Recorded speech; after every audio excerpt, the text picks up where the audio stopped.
साधु अभी भी उस रहस्यमयी जंगल के बीच खड़ा था। हवा में एक अजीब सा कंपन था, जैसे कोई छुप कर उसे देख रहा हो।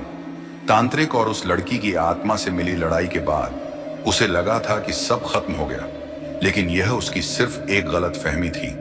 अचानक उसे एक हल्की सी महक महसूस हुई। यह वही खुशबू थी जो उस रात वह कंवारी लड़की छोड़कर गई थी। साधु के मन में कई सवाल उठने लगे। क्या वो आत्मा पूरी तरह मुक्त नहीं हुई, या फिर कोई और रहस्य बाकी है? झोंपड़ी में एक अनजान मेहमान साधु अपनी झोंपड़ी में लौट आया, लेकिन जैसे ही उसने दरवाजा खोला उसकी आंखें चौंधिया गईं। सामने एक औरत खड़ी थी। यह कोई आम औरत नहीं थी।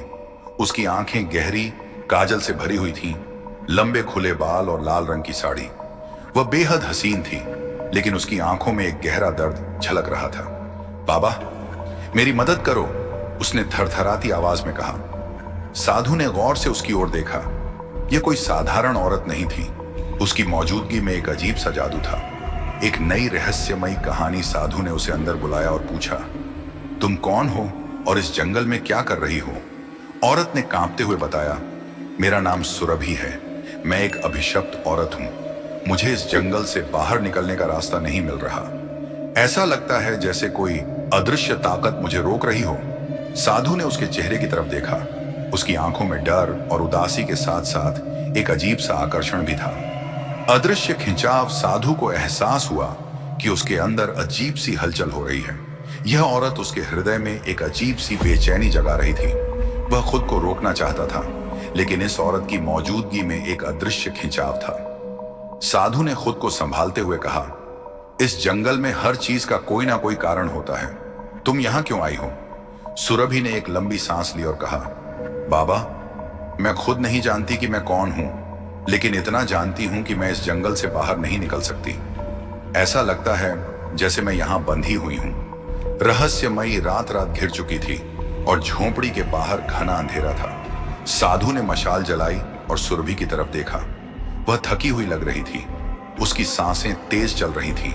अगर चाहो तो तुम आज रात मेरी झोंपड़ी में रुक सकती हो, साधु ने संयमित स्वर में कहा। सुरभि ने धीरे से सिर हिलाया और झोंपड़ी के कोने में बैठ गई। उसकी साड़ी का पल्लू थोड़ा सरक गया था और साधु की नजर उसके सुडौल कंधे पर चली गई। साधु ने तुरंत नजरें झुका लीं, लेकिन उसके अंदर एक ज्वाला सी भड़क उठी थी।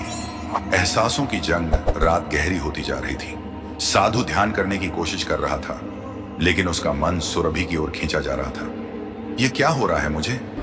वह खुद को रोकने की कोशिश कर रहा था, लेकिन सुरभि की मौजूदगी उसके अंदर एक नया तूफान खड़ा कर रही थी।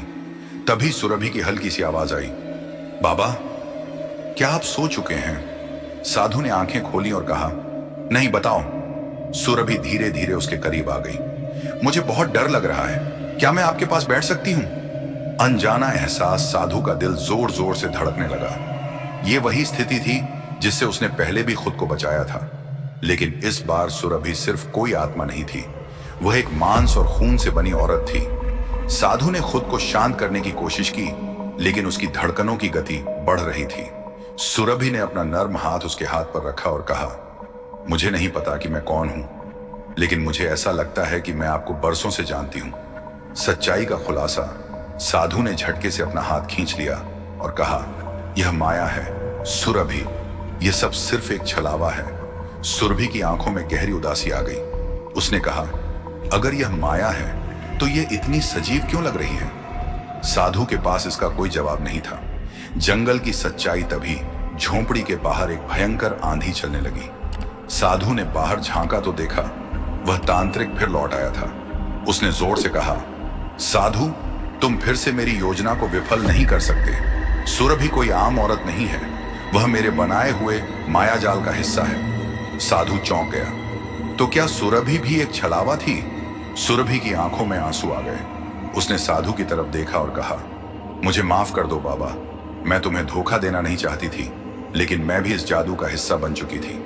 अंतिम फैसला। अब साधु के पास दो ही रास्ते थे। 1, या तो वह इस औरत को एक मोह का हिस्सा मानकर ठुकरा दे। 2, या फिर उसे सच में बचाने की कोशिश करे। साधु ने गहरी सांस ली और कहा, अगर तुम सच में मुक्त होना चाहती हो तो मुझे एक मौका दो। सुरभि ने सिर झुका लिया। तांत्रिक जोर से हंसने लगा और कहा, तुम जीत नहीं सकते। साधु। लेकिन साधु ने अपनी माला उठाई और एक शक्तिशाली मंत्र पढ़ना शुरू किया। रहस्य का अंत। जंगल फिर से कांप उठा, हवाएं तेज चलने लगीं और सुरभि की आंखों से आंसू बह निकले। तांत्रिक जोर जोर से चीखने लगा, नहीं, यह नहीं हो सकता। लेकिन यह हो चुका था। साधु ने अपनी शक्ति से उस मायाजाल को तोड़ दिया और सुरभि की आत्मा मुक्त हो गई। एक नई सुबह सुबह होते ही जंगल में एक अद्भुत शांति आ गई। साधु ने झोंपड़ी के बाहर बैठकर सूर्य को प्रणाम किया, लेकिन उसके मन में अब भी एक सवाल था। क्या यह सच में अंत था या फिर कोई नया रहस्य इंतजार कर रहा था? वीडियो पसंद आई हो तो लाइक करो ताकि हमें पता चले कि आपको ऐसी और कहानियां चाहिए। कमेंट करके अपनी राय जरूर बताओ। तुम्हारी एक राय हमारे लिए बहुत मायने रखती है। सब्सक्राइब कर लो